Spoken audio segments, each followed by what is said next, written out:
Lola Typique.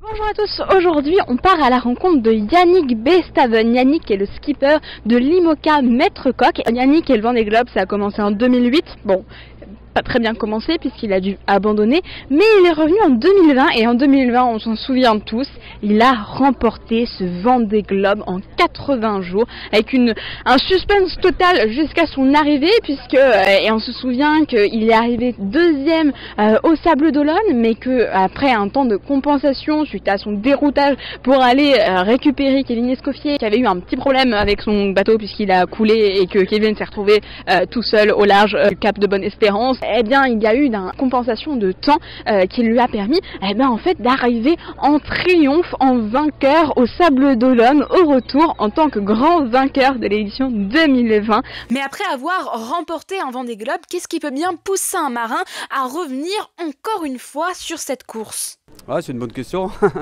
Pourquoi y revenir ? Parce que j'ai envie de prendre beaucoup de plaisir. Déjà, avant de le gagner, il va falloir faire le tour, arriver.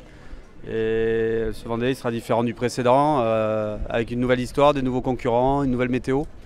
Donc j'y vais surtout pour profiter de la chance que j'ai de pouvoir aller naviguer dans les mers du Sud en solitaire avec ces bateaux-là. Et même si ça sera dur, même si ça sera compliqué, j'ai hâte d'y être et de vivre des choses un peu extraordinaires.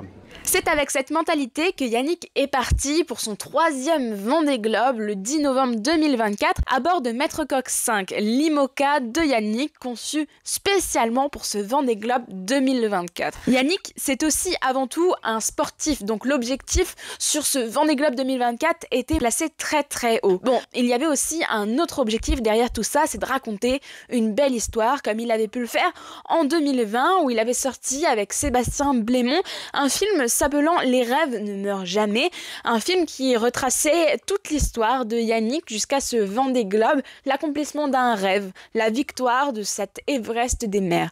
Bon, il n'y a pas que de Yannick dont il est question dans ce reportage, ce documentaire, puisqu'on va rencontrer plusieurs personnalités qui ont réalisé leur rêve ou qui nous mènent une réflexion sur ce qu'est le rêve. Perso, c'est devenu l'un de mes films préférés et vous pouvez le retrouver gratuitement sur YouTube.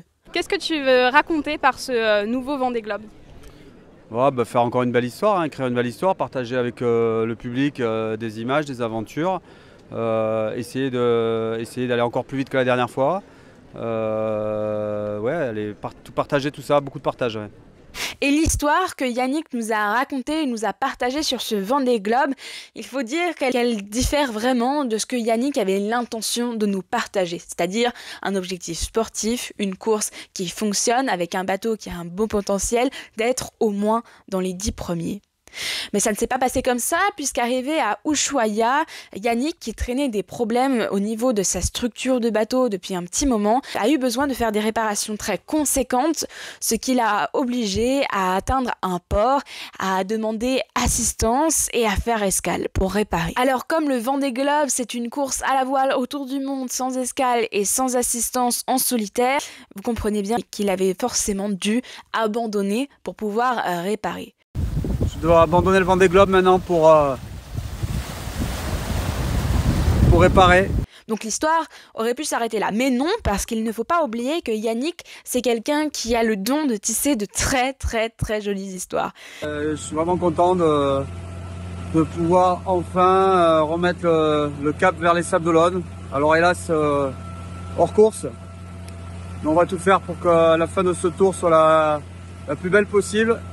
Je vais vous faire partager tous ces moments, cette aventure, et puis continuer à écrire la belle histoire, voilà, qu'on a commencé à écrire depuis le 10 novembre. Boucler la boucle. Et il a réussi cette remontée de l'Atlantique. Il est arrivé au Sable d'Olonne le 2 février 2024 et c'était vraiment très très émouvant. Certes, ce n'est pas l'histoire que Yannick aurait voulu écrire sur ce Vendée Globe 2024, mais n'empêche que par sa persévérance et sa détermination, Yannick a fait de ce Vendée Globe un symbole, quelque chose d'unique, qui était beau, hybride forcément, mais surtout un Vendée Globe fort de sens. Mais au-delà du Vendée Globe, auquel le nom de Yannick Bestaven est automatiquement associé depuis 2020, eh bien Yannick, c'est aussi une personne, pas seulement un vainqueur. Il a grandi autour du bassin d'Arcachon et il est devenu ingénieur. Vous voyez ce système Watt&See, l'hydrogénérateur qui est aujourd'hui à bord de toute la flotte IMOCA au départ du Vendée Globe 2024 par exemple. Eh bien cet hydrogénérateur Watt&See, il a été co-créé par Yannick Bestaven. Comme quoi, Yannick ne brille pas que en navigation et en compétition, même si de ce côté-là, il n'a clairement pas à s'en faire, puisque même avant d'avoir remporté le Vendée Globe 2020, eh bien, il avait quand même été double vainqueur de la Transat Jacques Vabre en classe 40. Donc autant dire que c'est déjà très impressionnant. Mais finalement, c'est peut-être bien lui qui sait quand même mieux se décrire et se présenter que moi. Maintenant, est-ce que je peux te demander de définir Yannick Bestaven en 3 mots? Compliqué, hein. Un peu, ouais. Là, définir Yannick Bestaven, je sais pas, moi je dis beaucoup de travail, de résilience quand même, parce qu'il m'a fallu du temps pour revenir sur le Vendée Globe. Un peu de folie, pas mal aussi, il en faut. Et la tête aussi bien sur les épaules, parce que je sais que ça sera compliqué. Et je vais tout donner pour remercier, pour faire plaisir à moi-même bien sûr, mais aussi à tous ceux qui ont cru en moi, qui me font confiance, que ce soit mes sponsors, que ce soit mon équipe, qui bosse tous les jours depuis 4 ans sur ce projet-là, qui m'accompagne depuis 8 ans. Donc voilà.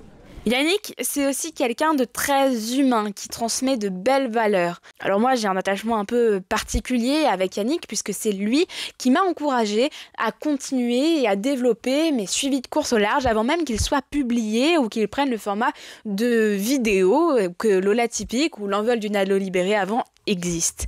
Je l'ai rencontré en 2021 et parallèlement, il a préparé son 2e projet Vendée Globe et moi, mon 1er projet Vendée Globe en tant que média, une direction que je n'imaginais pas pouvoir prendre un jour, que je n'osais pas rêver pouvoir prendre un jour.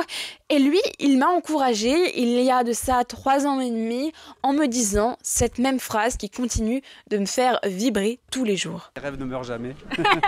Et oui, c'est sûr, les rêves ne meurent jamais. Et merci Yannick d'être l'ambassadeur de cette phrase magique qui émeut, qui éveille, qui réveille aussi quand il est nécessaire qu'on se donne une piqûre de rappel, qu'on ne vit qu'une seule vie et qu'il faut aller au bout de ses rêves parce que sinon on va juste finir dans un tas de regrets et ça serait quand même très dommage. Donc merci Yannick pour tout, pour toutes ces valeurs que tu transmets, pour cette histoire que tu as racontée là sur ce Vendée Globe et que tu racontes plus largement dans ce documentaire, Les rêves ne meurent jamais.